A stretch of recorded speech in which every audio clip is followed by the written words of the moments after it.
Hey everybody, hope you're doing well. Welcome back to the Starlight Podcast. We're back after a few weeks of hiatus, but we got a couple things to go through today.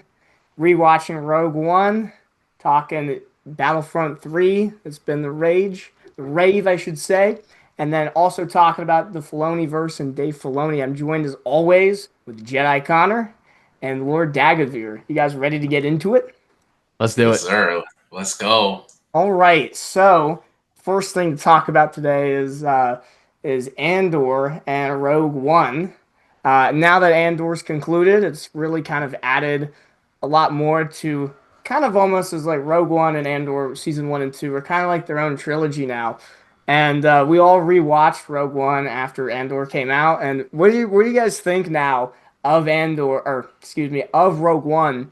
Now that we've seen season one and two of Andor, and how has that movie changed for you? You guys like that movie? What do you guys think? I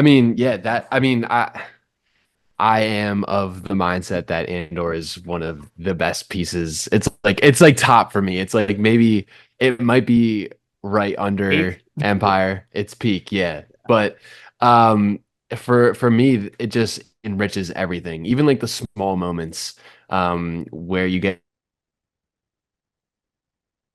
all this background with these characters. Like something is it just adds to it. I know a lot of people have been saying it is the best trilogy now in Star Wars, which honestly I can agree to that now. Season one, season two, and Andor, which is probably more like a six movie trilogy, if or six movie six movies if we're talking time watching, but it really just enriches so much.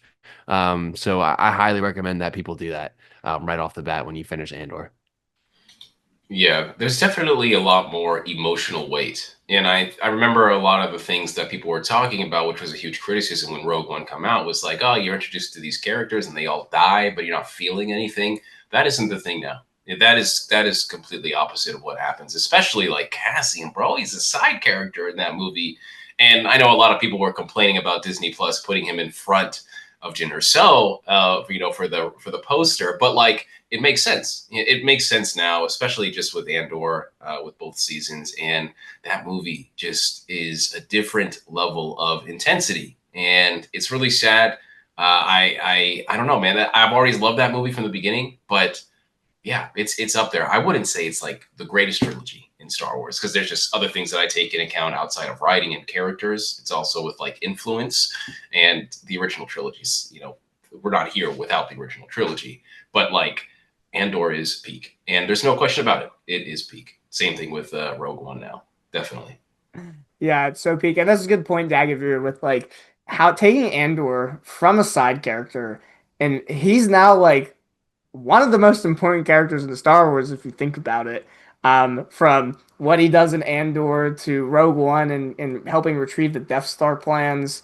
I mean, like you said, he was a side character in Rogue One, and he's just been so enhanced by the show, and I love his character so much. And also watching Rogue One again and seeing his fate after seeing, oh no, his child with Bix just literally rips my heart out. Like I can't watch that movie now, and like it's even like it was already like it was like kind of sad before, and they're like, oh no, like these characters, they're dead. Like, oh, this sucks. But like, it just adds so much more now to the emotion and his character as a whole that he never got to reconnect with Bix, dude. No, no. Yeah, yeah. The big stuff I think is just this. I could never anticipate that, and now with the child thing, and like I don't care what anybody says. Like I was completely gutted, and I think we all kind of saw in that episode that Bix was gonna leave. Like she just absolutely realized Cassian was too important to this. Like there might be no rebellion without this guy, Yeah. And I'm willing to debate that just because the importance of him and Luthen, and how these people need to exist for this whole revolution. Revolution is not for the sane. Just that's just the way it is, baby, and it's so true about that. You think And I'm crazy? yeah, yeah, dude. And you need people like that. You need people like Saul. You need people like Luthen. You need people like Cassian, and you also need people like Bix who make that sacrifice, bro. And oh my god, I cut the camera, bro. I can't talk Yeah. about it no more, bro. Oh God. But yeah, that was. Uh Oh, go ahead, Connor. I was gonna say I saw a video the other day of people debating who is a better smuggler. Is it Cassian or Or Han Solo. Han Solo? But is he Yes. And really that got me a little bit is he fired really a up because smuggler though? He's more of a Yeah, spy I than a think he's smuggler. everything. I mean, he's everything, bro. Like he's out of pocket. He does everything. But this is where, and we're going to talk about this in this podcast about the Andor purists and how this elitism is kind of really attacking all other forms of Star Wars, which I just can't get behind at all, man. But Han Solo is very good at what he does. He has a lot of luck, and yeah, he's clumsy and silly, but there's charm to his character. Now, like, are we saying, is he a better smuggler? Is Cassian Andor a better smuggler? Probably. Especially with how young he is, everything that's going on. But it's to the point where we're like taking these characters and like, oh, this is better. He's better because he's better, and he's better. This is a terrible character, and I don't think this is the correct way to approach these. There's nothing wrong with favorites. There's nothing wrong with liking, but like to the point where it's like attacking these other characters, especially from the original trilogy, man. I don't know. I think we gotta chill out a little bit. Yeah, so it's like people's love is so high for the show that like, oh, nothing else is better. This all sucks. This is the best thing ever created. And that's another thing I want to talk about in the show. Like we talk so much praise about Andor, and I do think it's peak. But something I do want to talk about is like what's one or two things that like you don't like about the show. And I've been thinking about this in other podcasts. I couldn't think of anything. But something I started to realize, and that I saw Gilroy talk about is lack of aliens kind of in the show. Like it kind of like takes away from I don't know, like in Star Wars, you're always used to like these unique aliens and stuff. And I think that's like the one criticism of the show. It's like it's heavy human, and that kind of like takes sometimes a little away from it being in Star Wars. What about you guys? What do you guys think about like, any like things with Andor that you didn't really like or criticisms you have? yeah, I think that is a valid criticism. I didn't even think about it that much. I think aliens and like the characters designs in the live action is something that you notice when it's there. Yeah. Because it's like prominent, like you notice it, but when it's not there, I didn't notice it as much. And I think that's honestly a super valid point on that end. I like there's these like little side characters that could have been aliens. Like I'm thinking back to when they're in the shop, they're in like the supermarket and there's the person there. Like I feel like, oh, Yeah, like the could shop be. owner, like there's like little subtle like aliens here and there. Because like I always go back to like the original trilogy when you like go into the cantina and there's all these different aliens and like you really feel like it's a galaxy from far, far away. The one thing with Andor is just heavy human. I get the Empire is kind of like anti-alien, like they're kind of like elite on humans. But Yeah. yeah, that's a good point, Connor, and that's kind of what I was thinking too throughout the show. Like I'd like more like aliens, incorporated into even just background Yeah. characters, side characters. Yeah, and that's all. That's actually been a criticism since the first season, I would say, because even when I was watching it, there was one of the little bodyguards in the first couple episodes with Cassian that was like really, charming and fun. He was kind of just standing there to make himself look big when Cassian was getting like shook down with like money from his own people on Ferrix. But also, like, I think also Andor didn't really do a great job of introducing most of their new aliens. Like there was this one guy, Braun, I think his name was, and that's in the second season, where Cassian goes to the travel agency and they're giving him his like whole spiel of like what he is to when he goes to Gore. And the person that comes out it doesn't really look like a Star Wars alien. It looks more like a Star Trek alien, if that makes any sense. Very, very, very humanoid. He's got like slit eyes. If you guys watch that episode again, you'll know what I'm talking about. Yeah. But I do think one of the things that I criticize all the time. The Force Awakens, I think, did an amazing job at introducing new aliens. I think The Force Awakens does a great job with practical effects and introducing a lot of brand new species that we've never seen before. And even though I wish we could see more aliens in Andor, I still don't think it takes away from what Andor is. Because my biggest criticism, of course, is lightsabers and the Force, just like any other annoying person that you hear on Reddit. And it's even to the point where like Star Wars, the official Star Wars account had replied to people and said like, yeah, even though there's no lightsabers, like it was like a little passive aggressive, and I was like, damn, okay, like I understand that we're defending what we love here, but I was like, damn, bro. I mean, like, we get it. We Swagman know taking it's a good show. shots. Yeah, bro. I feel like I'm catching the FU like all the time, like I'm just like, I love the show, but I can criticize it that way. Yeah. But I understand the mentality from these other channels that are just like, it's not Star Wars, we're screenshotting everything. It's like, this doesn't look like Star Wars, that's a bit much, bro. Pick up a book and read it, pick up a comic and play a video game. I'm sure there's a lot of things that you can see that Andor does similar to the expanded universe, which I love Andor for. Yeah, I think also my biggest criticism is something that I've echoed throughout the podcast when we've talked about it, is that these time skips are just killer, honestly. Like it's something that if we were to get more time with these characters, like it would have been so rich to see these plot Oh, you points where didn't like you the time skips? no, I think like, and there's not Should really have a been whole five lot to, seasons. Should have yeah, been 5 seasons. there's not Should a have whole been lot five they could have seasons. done. Like, there's not a whole lot they could have done about it, obviously, because Tony Gilroy and Diego Luna decided they didn't want to spend their entire lives doing this project, which is understandable. But like, it's just something that, like, it's a little bit jarring at first, and you kind of have to put the pieces together. And like, as a viewer, sometimes you may not want to do all of that work basically to watch it, and you kind of have to figure out going from spot to spot to spot. Um, but yeah, that's just something that, like, every time you started a new arc, it's drawing like, okay, now what's going on? Like, what happened? Someone just died last episode, and now like there's not even a mention of it. You know what I mean? Like, there's no aftermath to any of the stuff that happens on these cliffhangers. Yeah, I don't know.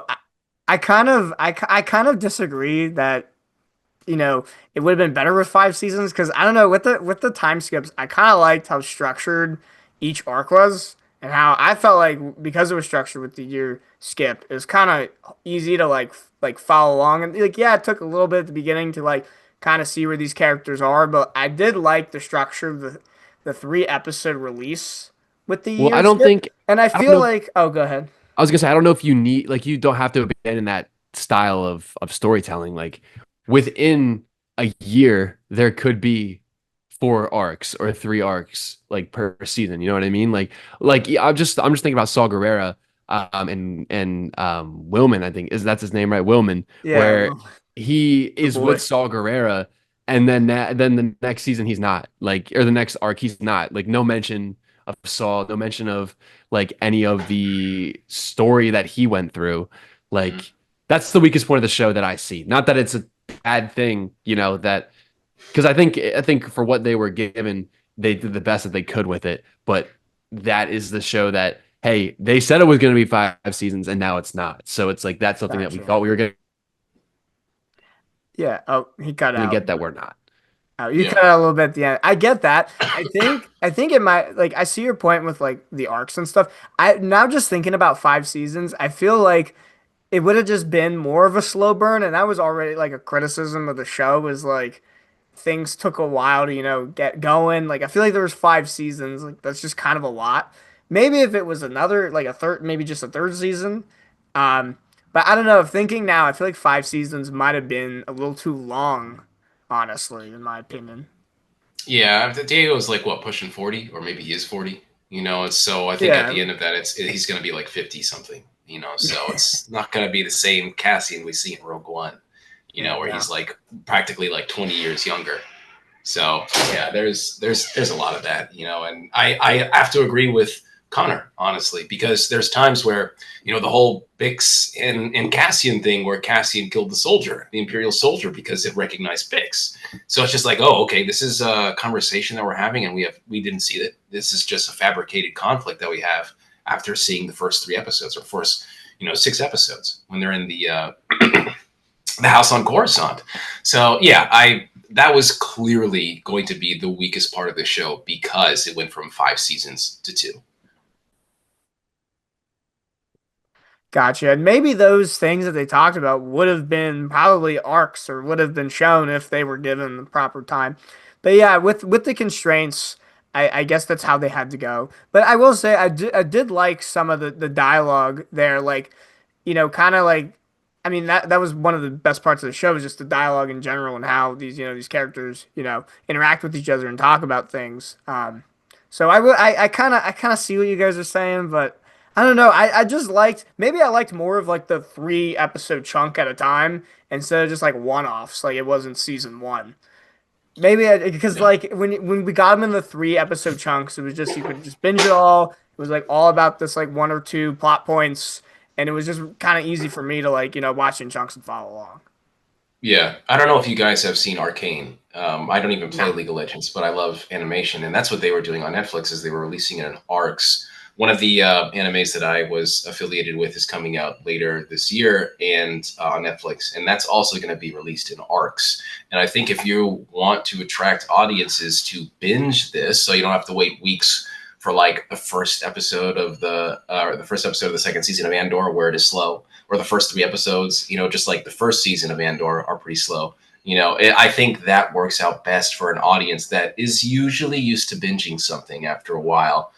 So it works. It can work. And I think it still worked with Andor season Yeah, two I at think the it end of the worked well. day. Yeah. Even though I would absolutely have preferred to see the Gorman arc be an entire season, and including the final 3 episodes. I would have loved to see that be an entire season, you know.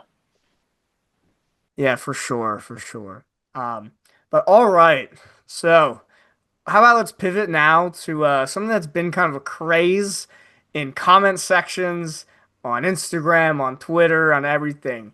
Hashtag Battlefront 3. We want Battlefront 3. So this has been kind of trending right now all over the internet of people just begging EA to make a third Battlefront game. And I don't know about you guys, but I played the crap out of Battlefront 2. Connor, I can remember many a nights and even all-nighters we pulled in college just playing Battlefront 2 with each other.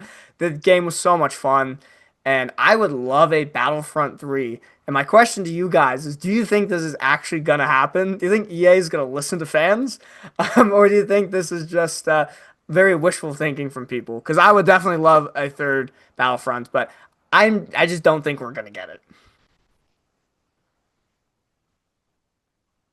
Um, yeah, I mean, from all things that I've seen and things that I've heard, that it's like not on the table. Like I don't know exactly all the studio stuff. Like I would defer to Dagovere on that. You're super knowledgeable about all of the details, but like my gut says like, hey, they weren't planning for this to even like be a thing. So yeah, like who knows if it'll be a thing 6 months from now if people are playing, you know what I mean? Like so I don't know. I think it may be better if they just update Battlefront 2, like if they just start doing that. But like Dagger, I'll defer to you on this because you're the expert. Yeah, thank you. Let me Appreciate bring in my that. expert, like Luthen, with the Yeah. So, we all call right, that. here's the deal. There was a tweet a while ago, and someone was talking about how EA, as usual, is laying off people, and the only games that they were really funding was like the next Jedi game and something about Apex and something else. But that just means the games that are currently in development. And development takes a very, very long time. They could be talking about these things on script. How are they going to do this? What's going to happen? Are we going to do Battlefront 3? What's the story? Things like that. Like that is very early development process where it's not even greenlit yet. Like it's literally just people talking together and there's meetings, and those meetings last a year, maybe 2, depending on what's going on. The problem with Battlefront is the reception has been so loud, guys. This isn't just like people posting comments. Guys, this is like the most played game for Star Wars, like this entire year. This like it's the most player count this game has ever seen since It's launch. Like crazy. that is not something, Yeah. bro.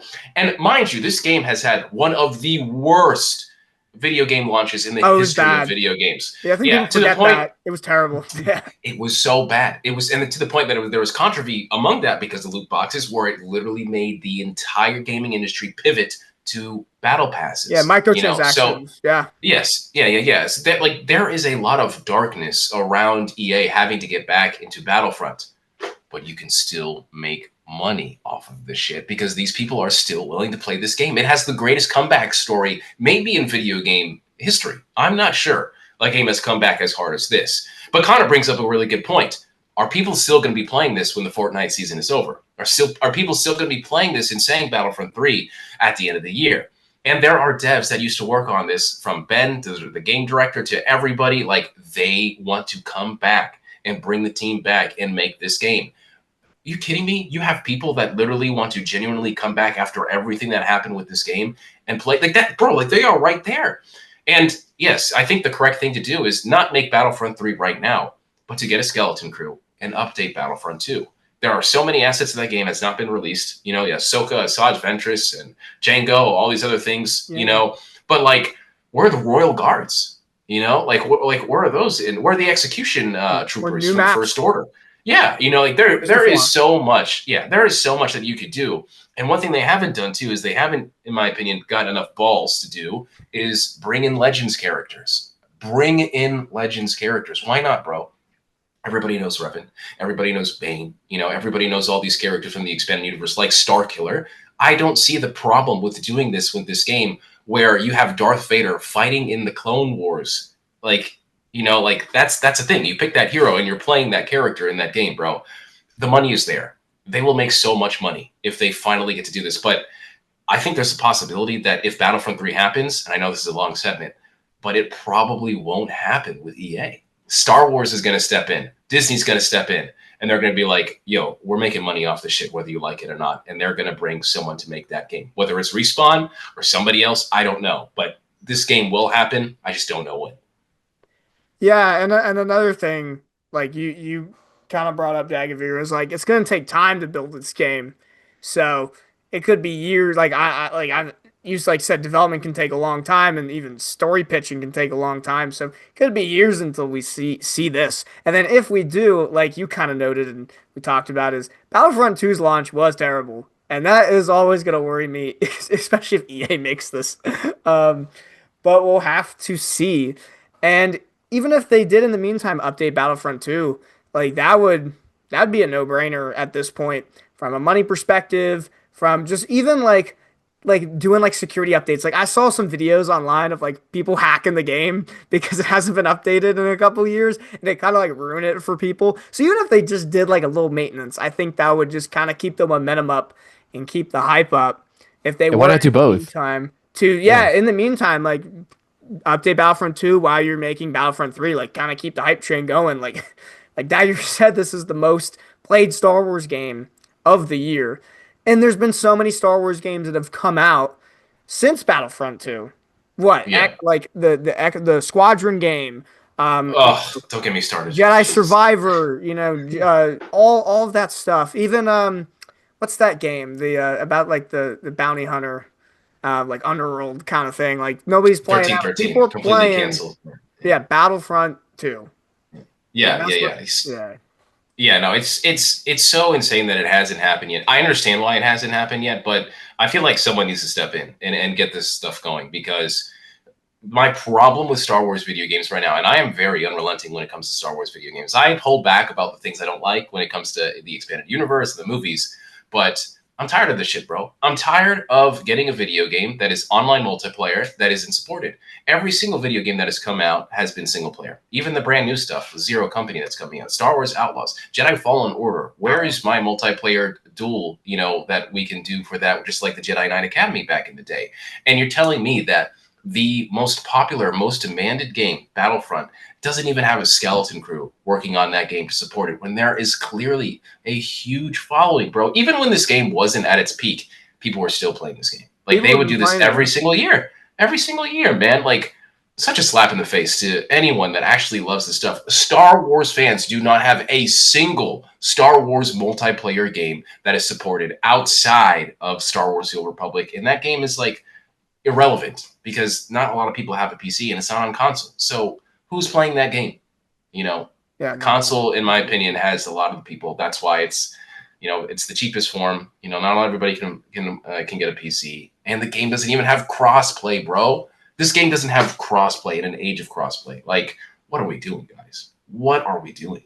Yeah, that'd be a great thing to add as crossplay, so we can play together. Yes, yes.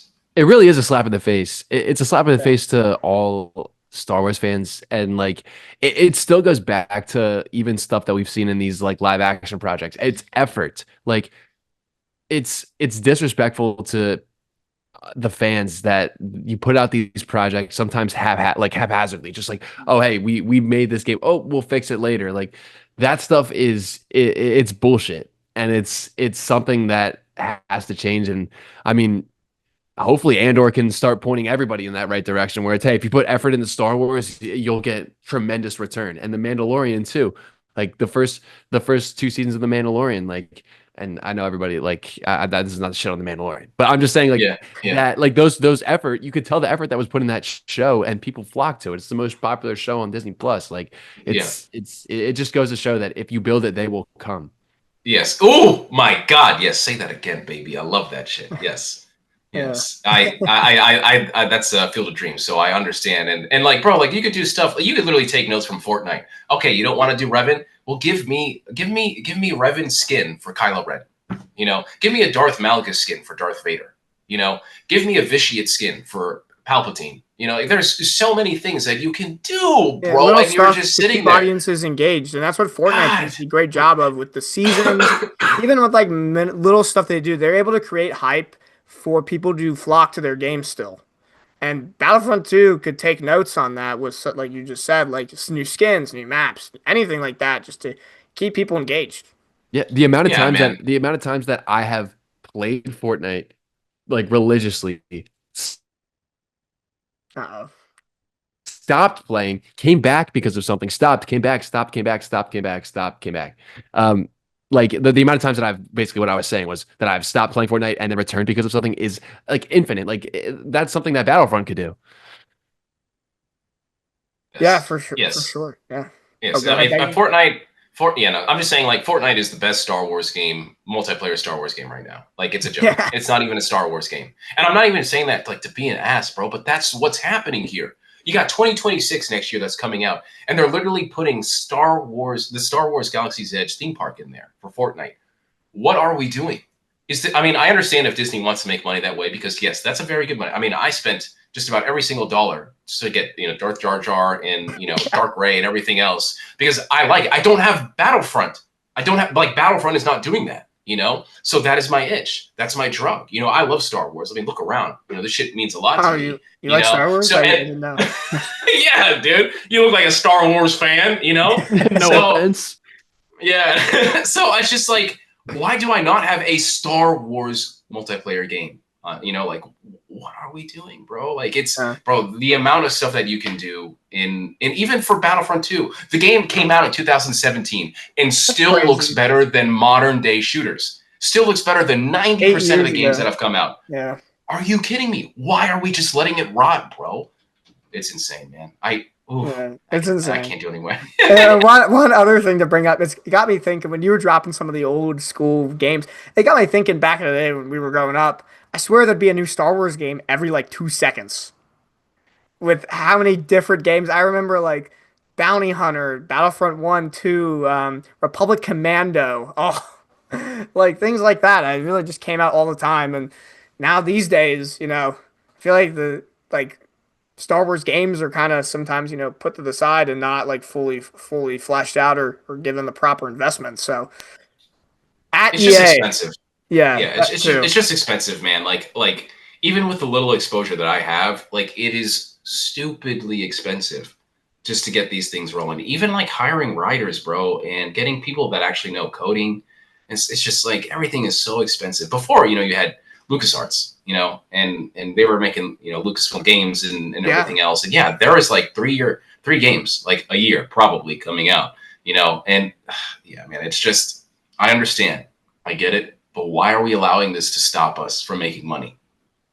And we know Like they like money, it's so this would be yeah, man. Like a great way. this Star Wars IP can be so lucrative, and I've probably talked by myself in the shower so many times about like how we could literally mimic Pokemon. Like you have Pokemon this, you have Pokemon that. It makes the most money out of like any IP franchise. And you have Marvel sitting here. They got a brand new fighting game coming out. Star Wars can do that. They have a freaking hero shooter. Star Wars can do that. We're getting a tactical game. Obviously, there's so many things that Star Wars can do. I do not understand why we do not have every single genre that's a Star Wars game out right now with Disney. Like, I don't know, man. I don't know. Do you think it's that Disney No. doesn't find value in it? I just think that investment is a lot, bro. Like, do you know the reason why? I mean, a lot of people get really upset for Disney talking and announcing movies. Those things have been in production for years. They had writers and sit there and they finally got this going to say, finally, it's moving. Oh, there's a scheduling error. Oh no, now we got to move over because COVID. Oh, now we got tariffs. And that's just like the obvious things. So I just think stuff is like really expensive, bro. Like you have to spend money to make money, and these companies are laying people off like crazy because they don't want to lose money. And so everything's a question of money, bro. That's why George Lucas was funding everything when he was a part of this. And that's just not the same now. We have companies running this. You got Disney, you got Lucas. It's not Lucasfilm anymore. It's Disney. They have freedom, but like, I just think things could be a lot better if they had a multiplayer game like Fortnite, where they could just be raking in the cash, or FIFA. You know how much Ultimate Team makes EA every freaking year? I used to spend money on that shit every single paycheck because I was addicted to it. Yeah, from like 2011 to like 2014. Bro, I had to compete with people that have Ronaldo, Benzema, and Messi. Like I needed them on my team too. Team. Yeah. But that's what I'm saying is like, bro, like every single game that you could do that in Star Wars. Like if I just had like a casual hangout thing and I could play with like a character, or a Mandalorian co-op game, open world with 4 players on every server. Like, what the hell are we doing, guys? Spend the money and make the damn money. I don't care if you sell it for $60 and update it every year like Battlefront should have been. I will sit there and wait because finally, at least you're committing to this shit, because that's what I want. Loyalty, baby. You got the IP. Start using the IP, man. All right. Star Wars EA, this is our official announcement. Make Battlefront 3 and make Star Wars games great again. All right. So let's move on then to the last kind of topic. I know, Dagovere, you wanted to talk about this. We talked about it a little earlier with the kind of Andor purists and kind of some hate on Dave Filoni. You kind of want to kick this one off? Yeah, actually, I want to see Connor because Connor and you are quite large Andor enthusiasts, Yes. and I think, anyone that watches this, they know how much of a loudmouth I am, and I'm very expressive, but I want to see someone that is more calm and, actually can speak words correctly to help people understand why people are tarnishing this legacy of, and not just Dave Filoni, but like Jon Favreau and everybody else that's committed to working and creating great Star Wars stories that we have. What is going on? I can start this one off. I think a lot of people's anger just comes from the high quality that Andor is, and then just some of the disappointment with some of the more recent shows like Book of Boba Fett, Ahsoka, Obi-Wan, things like that. And I think that's where it comes from, is like Andor was so good and so well produced, and then like Kenobi looked cheap at times. The story, like there was a bunch of criticisms you could make. Like I enjoyed those shows, don't get me wrong, but I can see where like some people's frustrations because their expectations were, a lot higher for those kind of characters that are so loved by the Star Wars community, and then people were kind of disappointed by those things. So I think that's kind of where it's starting from. What about you, Connor?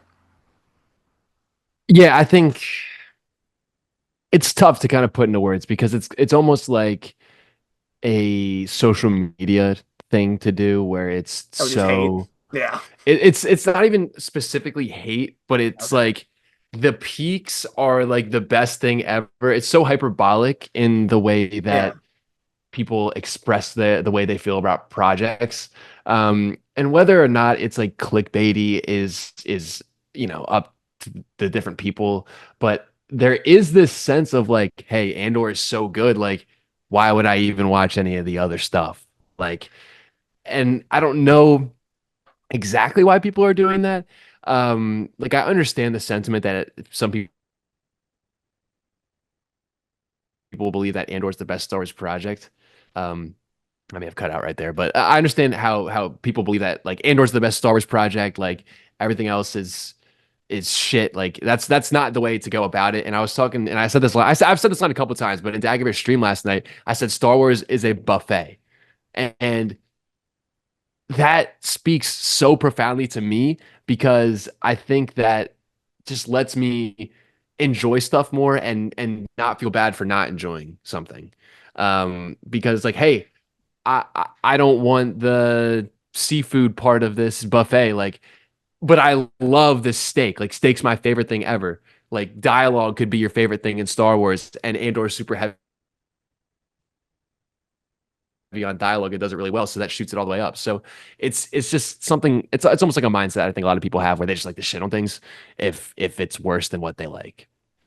Yeah, and we live in the era of social media, so like everything that you see, even though you don't follow this person, like you're gonna get like all those stupid people asking for XR Kun and Andor. What are you talking about? This is real writing. You know, it's like, bro, like what?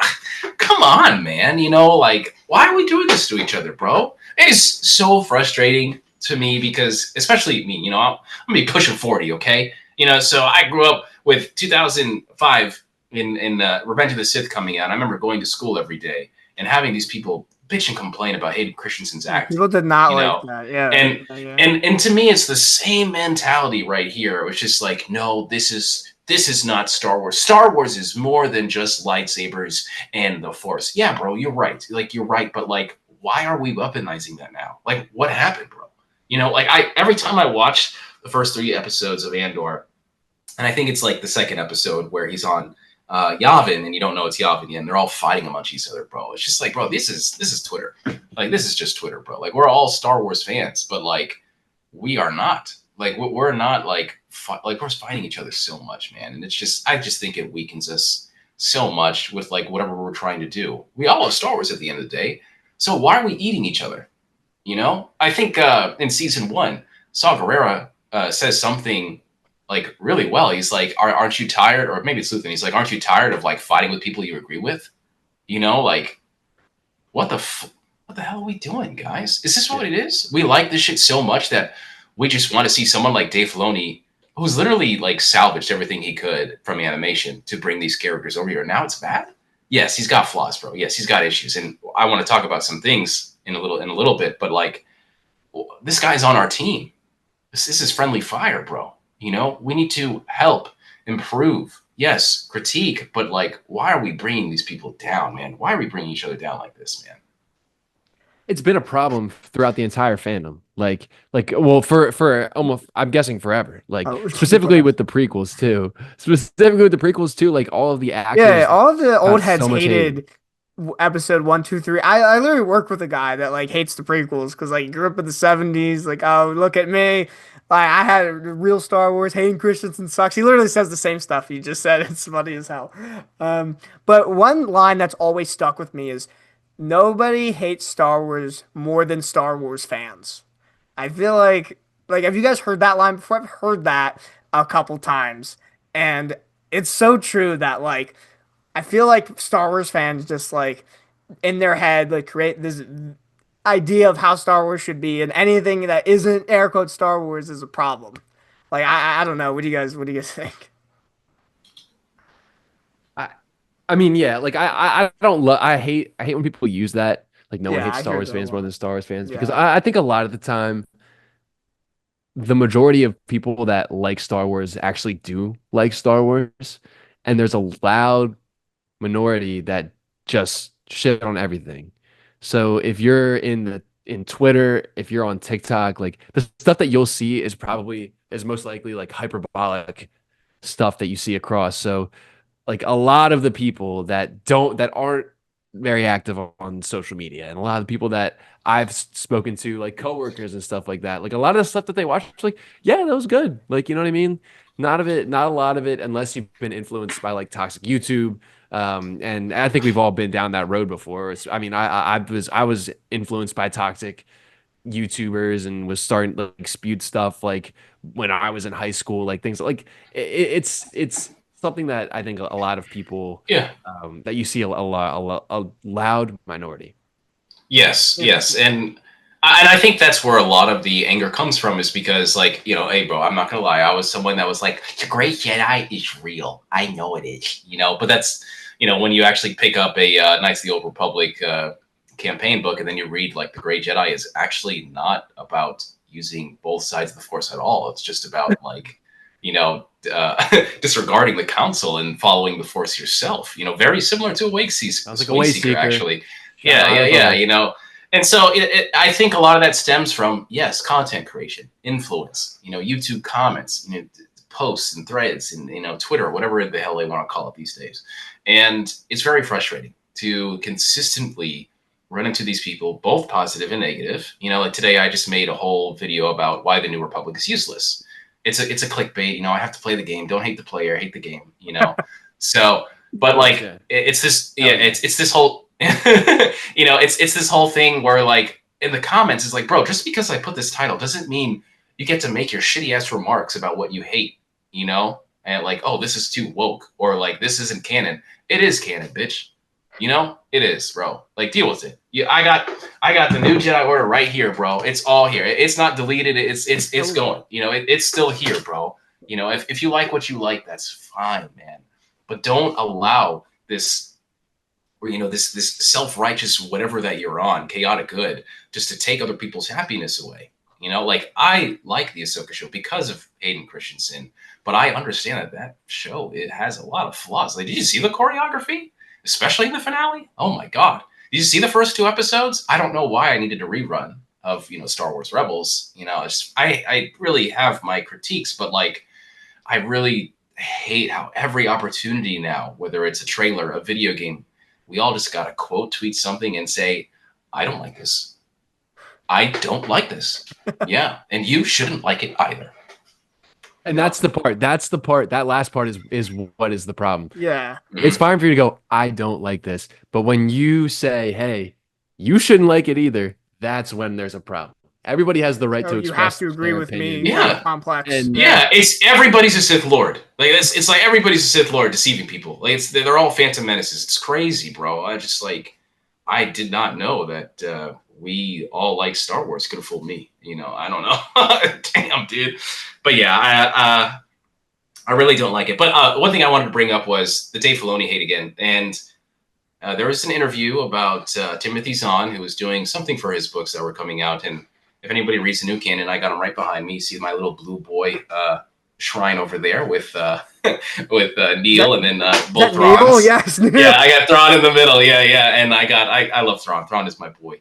Mithron Narudu. And we all know that Thrawn is a very different character in the expanded universe. He's not one-dimensional at all. But when you watch animation and live action, he is very freaking evil. Like this, I am not going to be the lawyer defending him in Star Wars court, No, So, yeah. But Timothy Zahn was very outspoken about how Disney, well, specifically Dave Filoni, wants absolutely no influence, on writing this character going forward.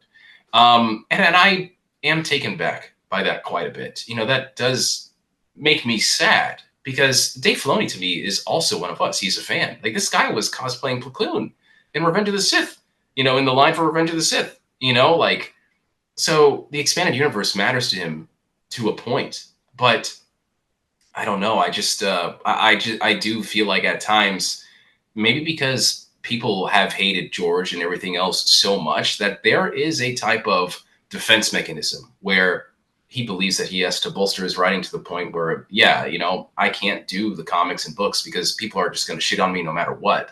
So I just need to write. I need to write whatever it is, even if people think it's bad. I need to write. Is it going to be good? I don't know, because I'm bringing Sabine and Ahsoka. She's died so many times, and then Bo-Katan and whatever else. These are his characters, so I don't have a problem with it like everybody else does. But there's definitely a problem where things are going to get stale, and you have to make a choice. When do you start using 40 plus years of the expanded universe? Even like 10 plus years of the new canon, because there's good shit in the new canon too, So I don't know what's going to break, but I don't like people shitting on Filoni, and I also don't like Dave Filoni giving people the opportunity to shit on him. If that makes any sense. Yeah. You got it, Connor. yeah, no, I agree 100%. I have my gripes with Dave Filoni with this live action, a lot of the live action stuff recently. Like, but there's no excuse for people to just like shit on kind of everything that he's done, because he has done a lot of really, really good stuff. He's brought Clone Wars season Clone 7 Wars, from the dude. grave. Like Yeah, that was him. Like he's created some of my favorite characters. Like, dude, Ahsoka. but there's just a point where like you don't want someone's ego to become too much where they don't accept support from other people. The person who created the character, well, not he didn't Timothy Zahn. Did Timothy Zahn create the throne? Was that his Yes, character from the yes, yeah. beginning? That's his character. Yeah, Heir to the Okay, yeah. Empire. Like Yeah, that's all him.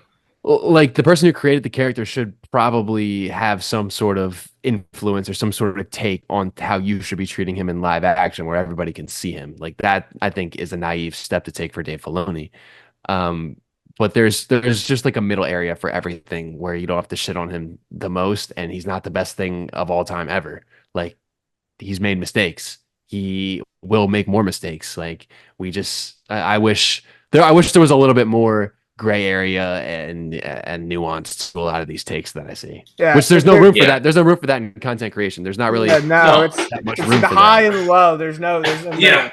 There's no middle. Yeah. But I think that's the good about our personalities is because I see you guys more on the positive side. I'm positive neutral at times, I would say. I wouldn't even say no. Yeah. Here's the deal. Dagovere, I wouldn't even say you're on like that You're not even close to that negative side. Yeah, Like, no. you Yeah, make a because conscious- you make a people conscious don't effort. understand. Yeah. Go on, Connor. I'll finish. Yeah, you make a conscious effort to say, "Hey, I don't like this." That doesn't mean you don't have to like it. It's not the worst thing of all time. Like Right. you preface a lot of like almost all the things that you Yeah. do, and you say, "Hey, but it like if it's your jam, like that's your jam." That's all you have to do as a responsible content creator, a responsible fan, to say, "Hey, my opinion is not your opinion, and I don't have to say that it is anybody's opinion. It's just mine." Yes, because when we're talking about Last Jedi mentioned, The Last Jedi, like there are a lot of people that like it, but I also acknowledge there are a lot of people that think that movie derailed the entire franchise. I agree with the most realistic takes from that, but the thing is like, I don't need to shoot someone because of it. I don't need to, whatever, go to war with this person because of it. And even something with like Dave Filoni, where like, yes, Ahsoka is my favorite series, not the best. That doesn't mean the best, but like, even with all the issues that I have with what Dave Filoni is doing, what Timothy Zahn brought up, I still want to help this guy make the best Star Wars story ever, And it just seems like, yes, people just want to shit on them. And they also want people to agree with them. Not to the Really point want where them to it's like, fail. yeah. Like they should be taking Dave Filoni's spot. Like, bro, like you guys don't even know what Dave Filoni has been doing behind the Yeah, scenes. no. You know how many times this guy's probably stuck up for Kathleen Kennedy when no one else was? Like, and of course, no one's gonna know about that because we're not in the room where it happens. But like, man, there's stuff I'm pretty sure that people are gonna go crazy if it ever gets out that maybe Dave Filoni helped out with or Dave Filoni did. Like even Sam Witwer was talking about how Dave Filoni directed the entire Darth Vader scene in Rogue One. Is that bad? I don't think that's bad. I think that's one of the best Darth Vader shit that we've gotten. If Sam Witwer is telling the truth, I don't think he doesn't seem as like a freaking liar. He seems like one of the people that no, he's a probably huge knows Star Wars. nerd. Yeah. So it's stuff like that where it's like, yes, Dave Filoni's human, but he's also, he's human. He makes mistakes, but he's also on our side, guys. And why are we trying to kill this guy? Because if it's him next, who are you going to attack? Like there's no one else right now, bro. Tony Gilroy isn't going to come in and save every single Star Wars project. That's not how it's going to happen. He's even said that he has no plans like at the moment to come back to Star Wars. So like we have Dave Filoni, and we should obviously, not just like or hate on everything, but we should support his vision for Star Wars. And like we talked earlier, Clone Wars is one of the best things from Star Wars in my opinion, and he directed all of that. And I just hope the next projects that he comes out with, are as good. But here's the deal. I do Also, think, with the Clone Wars, go ahead. there's some really good stuff and there's some really not good Yeah, stuff. there are. Like Oh You my have God. to remember that he is not perfect. Yeah, no, he's not. Even Rebels, like the first season, I think is very, very, very, very slow. I can't get past the what's going first on two with your seasons of mic? Clone Wars. Oh, is something going on? Oh yeah, is it mine? Is that you? Oh really? Yeah, it sounded like a hollow transmission. Oh really? Oh, What about say, now? yeah, that's better. That's better. That's better. I see now. It just switched my microphone. But yeah, But yeah, that's a so good it's point, Connor. Is like, I love Clone Wars and Clone Wars is great, but there's definitely like some not good stuff about Clone Like you'll Wars. remember the best stuff. You'll Yeah, remember the best stuff. We just don't think that much about the bad stuff, which is totally fine. Like you don't have yeah, to think about the stuff you don't know. but yeah. Like, but Oh, go like ahead. we just have to remember. Sorry, you guys are cutting out on me. Okay, technology issues. Oh goodness. Is my mic better or is it still the same? No, you're good. You're good. Okay. Dagger. All right. Yeah, in summary, Dave Filoni is, really important to Star Wars. He's done some good stuff. He's done some bad stuff. We shouldn't just like, drag him in the dirt for, and that's just, like we talked about, just some of these Andor purists and hate online just now going for Dave Filoni's neck, which I think is a little, unjustified. But I am optimistic for Ahsoka season two. I am excited to see, what he does with that. And I've heard it's supposed to lead into this new kind of Mando verse, Filoni verse like movie. So I'm excited to see what happens there. Yeah, I'm excited. I will say though, while I appreciate everybody from whether from Kathleen Kennedy to everything, and I acknowledge their mistakes from Dave Filoni or whatever else, like when are we going to allow these people that have been writing these expanded universe books, and comics and video games to start writing animation, to start writing live action? Like there is a team here that we've put faith into to keep consistency and cohesiveness to the expanded universe of Star Wars, which is extremely important, or at least they make it out to be. Why are we not allowing these people to step in and write stories? Is it because they haven't been there when they weren't picked like Dave Filoni handpicked from George Lucas? Is that the problem? If that is the problem, I think that needs to change.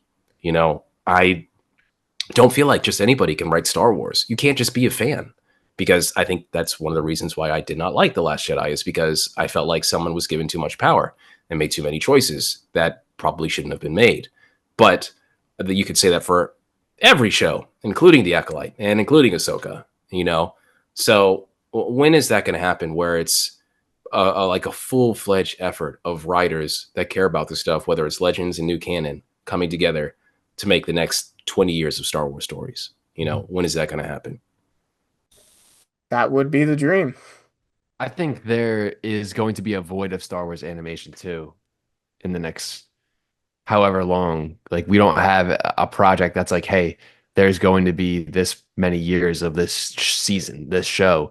Like we get Tales, which is like What about five. Visions? That's technically animation? Yeah, but it's like that's not like it isn't, correct me if I'm wrong, but Visions is like just giving the IP to the studios to be able to use, right? There is a lot of rules that are involved because it's not canon, but there are stories that can fit in canon. And I think, given the process, like, the Ninth Jedi series was just announced at Star Wars Celebration.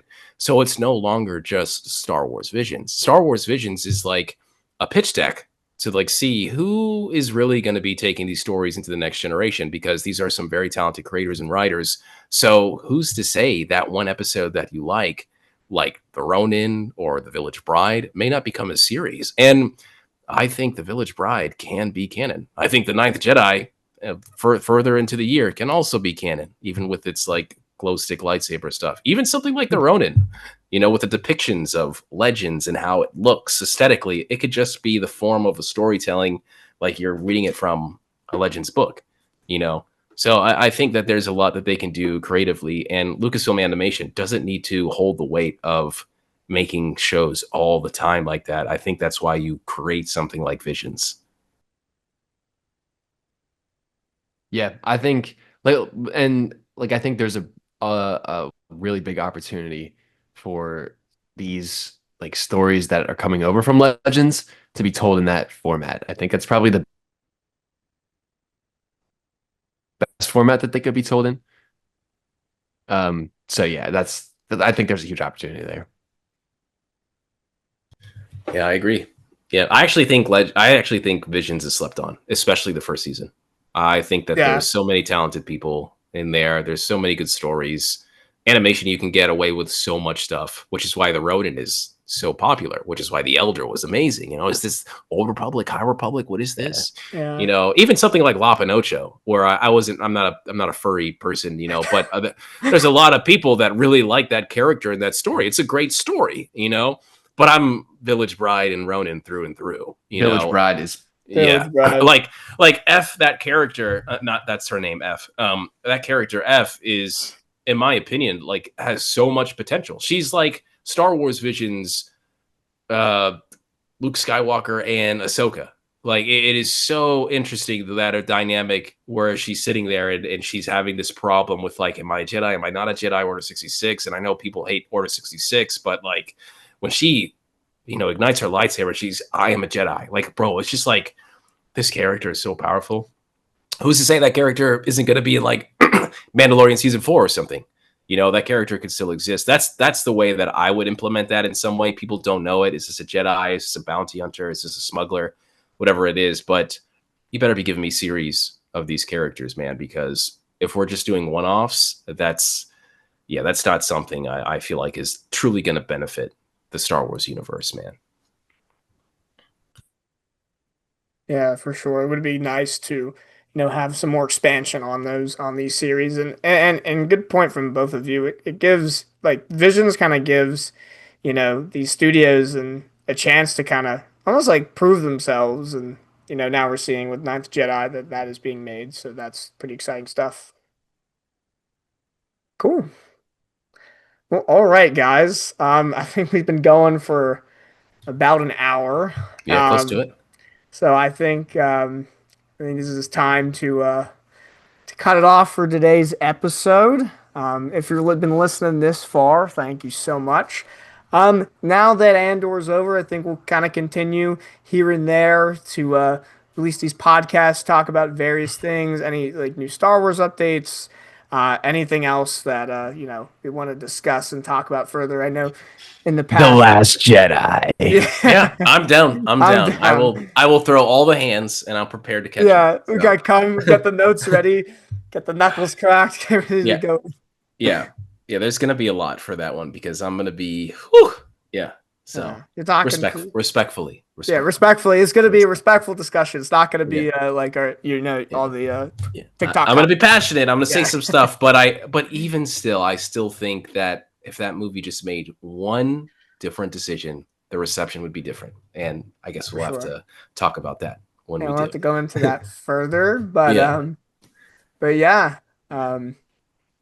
guys want to shout, your handles out, anything like that?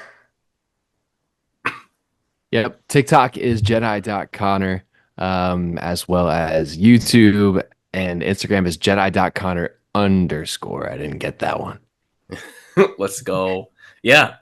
At Lord Dagovere everywhere. We are almost at 10,000 subs on YouTube, man. We're balling out. Let's go, dude. Congrats. Yeah, almost 7,000 on TikTok. We're everything is like even, so we'll get there. So yeah, just go. Just go and comment stuff. Yeah, comment, subscribe, follow all these guys. You can find me on TikTok at Daddy Sheev. Maybe I'll start making content again, but you never know. But please, might have to. But yeah, thank you guys so much for listening, and we'll see you next time. Have a good one. Yes.